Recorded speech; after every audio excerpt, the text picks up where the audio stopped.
Good afternoon, Year 9, and welcome to our last lesson for this module on Paper 2.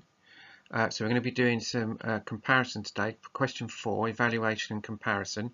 But before we get on to that, I want you to look at this do now, which is to do with mice and men.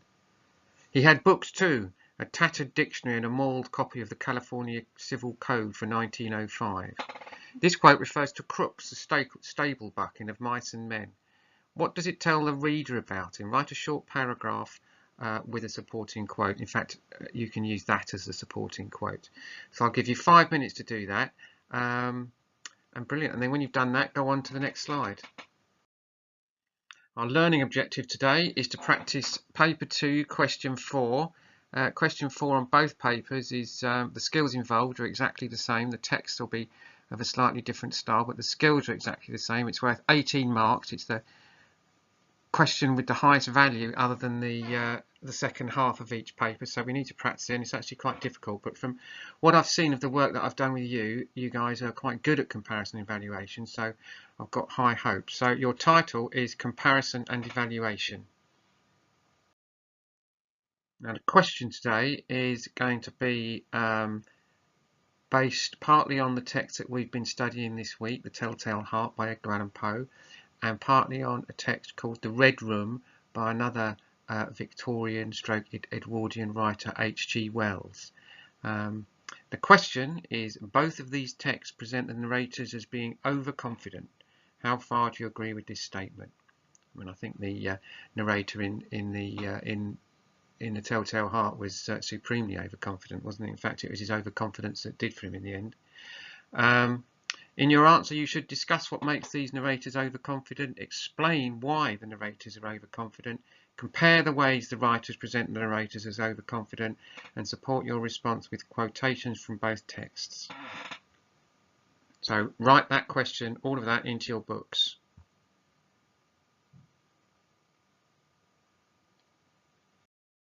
Now, we've been over this for question 4 before, but we will be going over it again. You'll be going over it multiple times before your GCSE. How to answer the question. Focus on the command words in the statement and ignore the bullet points.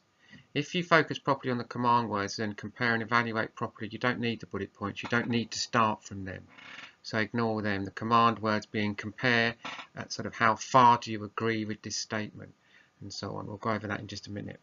And then you've got to read both texts and decide what your position is. So if you partially agree, you have to have an overarching statement before you start answering the question that kind of lays out your position that all your evidence will feed into. I'll show you that in a minute, one that I've done. And then while you're planning, look at each text separately against the statement and note down 3 to 4 ideas, and then make connections between the ideas using comparative connectives. You can either write one paragraph about one text and then compare in another paragraph with a second text, or you can write 3 to 4 interwoven paragraphs. Now I, particularly with a group like you, because this is the more sophisticated way to do it, is to write 3 to 4 interwoven paragraphs. And all that means is, you would say something like, in text 1, the narrator is shown to be overconfident when whatever the quote and so on. However, in text 2, the narrator is shown to be overconfident when something, and that will be in one paragraph, and then you do 3 to 4 of those paragraphs rather than 2 big block paragraphs.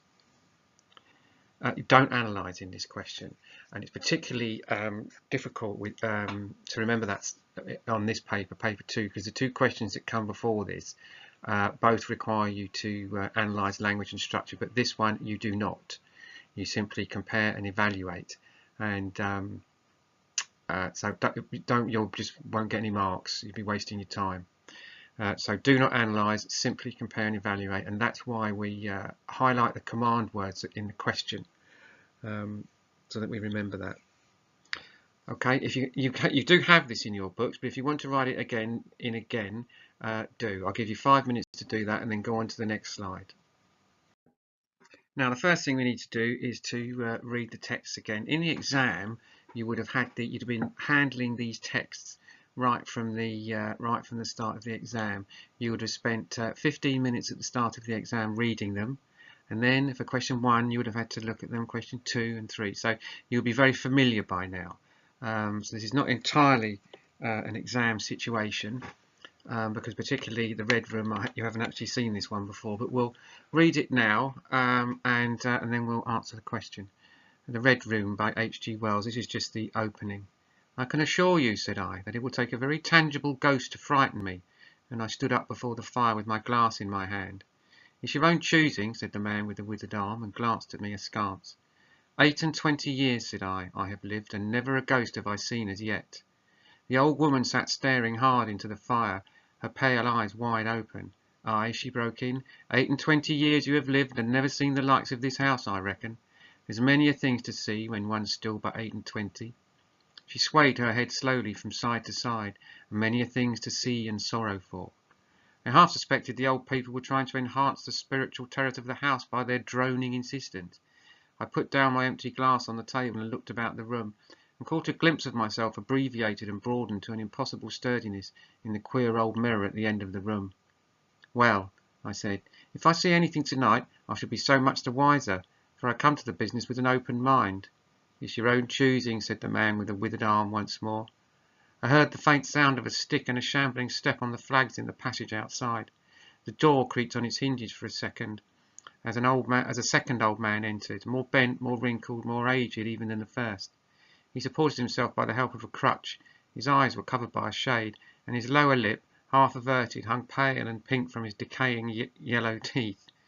He made straight for an armchair on the opposite side of the table, sat down clumsily, and began to cough. The man with the withered hand gave the newcomer a short glance of positive dislike. The old woman took no notice of his arrival, but remained with her eyes fixed steadily on the fire. "I say it's your own choosing," said the man with the withered hand, when the coughing had ceased for a while. "It's my own choosing," I answered. The man with the shade became aware of my presence for the first time, and threw his head back for a moment and sideways to see me. I caught a momentary glimpse of his eyes, small and bright and inflamed. Then he began to cough and splutter again. "Why don't you drink?" said the man with the withered arm, pushing the beer toward him. The man with the shade poured out a glassful with a shaking hand, and splashed half as much on the deal table. A monstrous shadow of him crouched upon the wall, and mocked his action as he poured and drank. I must confess I had scarcely expected these grotesque custodians. There is, to my mind, something inhuman in senility, something crouching and atavistic. The human qualities seem to drop from old people insensibly day by day. The three of them made me feel uncomfortable with their gaunt silences, their bent carriage, their evident unfriendliness to me and to one another. And that night perhaps I was in the mood for uncomfortable impressions. I resolved to get away from their vague foreshadowings of the evil things upstairs. "If," said I, "you will show me to this haunted room of yours, I will make myself comfortable there." Right, so we're looking for signs of his overconfidence or lack of overconfidence, because we're going to be partially agreeing with the statement, as we always do. Right, now let's just read the Telltale Heart segment again. "True, nervous, very, very dreadfully nervous I have been and am. But why will you say that I am mad? The disease had sharpened my senses, not destroyed, not dulled them. Above all was the sense of hearing acute. I heard all things in the heaven and in the earth. I heard many things in hell. How then am I mad? Hearken and observe how healthily, how calmly I can tell you the whole story. It is impossible to say how first the idea entered my brain, but once conceived, it haunted me day and night. Object there was none, passion there was none. I loved the old man. He had never wronged me. He had never given me insult. For his gold I had no desire. I think it was his eye. Yes, it was this. He had the eye of a vulture, a pale blue eye with a film over it. Whenever it fell upon me, my blood ran cold. And so, by degrees, very gradually, I made up my mind to take the life of the old man, and thus rid myself of the eye for ever. Now this is the point. You fancy me mad. Madmen know nothing. But you should have seen me. You should have seen how wisely I proceeded, with what caution, with what foresight, with what dissimulation. I went to work. I was never kinder to the old man than during the whole week before I killed him, and every night, about midnight, I turned the latch of his door and opened it, oh, so gently, and then, when I had made an opening sufficient for my head, I put in a dark lantern, all closed, that no light shone out, and then I thrust in my head. Oh, you would have laughed to see how cunningly I thrust it in. I moved it slowly, very, very slowly, so that I might not disturb the old man's sleep. It took me an hour to place my whole head within the opening so far that I could see him as he lay upon his bed. Ha! Would a madman have been so wise as this? And then, when my head was well in the room, I undid the lantern cautiously, oh, so cautiously, cautiously, for the hinges creaked. I undid it just so much that a single thin ray lay upon the vulture eye, and this I did for 7 long nights, every night just at midnight. But I found the eye always closed, and so it was impossible to do the work, for it was not the old man who vexed me, but his evil eye. And every morning when the day broke, I went boldly into the chamber and spoke courageously to him, calling him by name in a hearty tone, and inquiring how he has passed the night. So you see, he would have been a very profound old man indeed to support that every night just at 12 I looked in upon him while he slept. Now, before we go annotating the text, we have to decide what our critical statement is, and by that all it simply means something like I've got here, which just opens out and broadly lays out your argument. So what's our feeling from that? The question being, both these texts show the narrators as being overconfident. What do we think about that? Now, as I say, we always want to partially agree because that gives us room for manoeuvre in our response. So here's mine. I partially agree with this statement. There are many examples in both texts that show the narrators to be overconfident. However, the narrator in text 2 is mad. So not overconfident, he's simply mad. While the narrator in text 1 is actually frightened by the old people. So now we've got to find 3 or 4 examples where we can compare in the texts. So on to the next slide. Okay, so I'm going to highlight just one because you're going to do this yourself in a bit. But so the narrator in text 2, The Telltale Heart by Edgar Allan Poe, is not, I mean, he is overconfident, so you are partially agreeing with the statement, but also he's mad, so it's not just overconfidence, he's completely mad. So well, I'm not certainly on the way to being completely mad. So we need to highlight something in here that shows that he's unstable. And I think we've got a lot of choice here. Let's have a look. How then am I mad? Hearken and observe how healthy, how calmly I can tell you the whole story. Right, I mean, we looked at some of this evidence before, but when you're doing this in the GCSE, you can use evidence again that you've used in earlier questions. Just remember that you're comparing it, you're not analysing it. Just no, it's a point. You fancy me mad and know nothing. Right, so he spends this. I had made an opening fish in my header. Very slow. It took me an hour to place my whole head within the opening. I think we'll have that as a sign of him being mad, because if you spend an hour putting your head through a door so that you don't get detected, you are definitely mad. Right, so there you go. Highlighted that. It took me an hour to place my whole head within the opening so far. Right, that's the not being overconfident, just mad in text 2. In text 1, we said he was rather more frightened, or certainly partially frightened of these people, these old people. So let's have a look. I suspect these old people.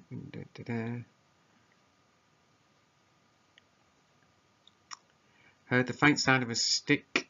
The door creaked on its hinges as a second old man, more bent, more wrinkled, more aging than the first. Lower lip half averted. Ugh, horrible old people these are, aren't they?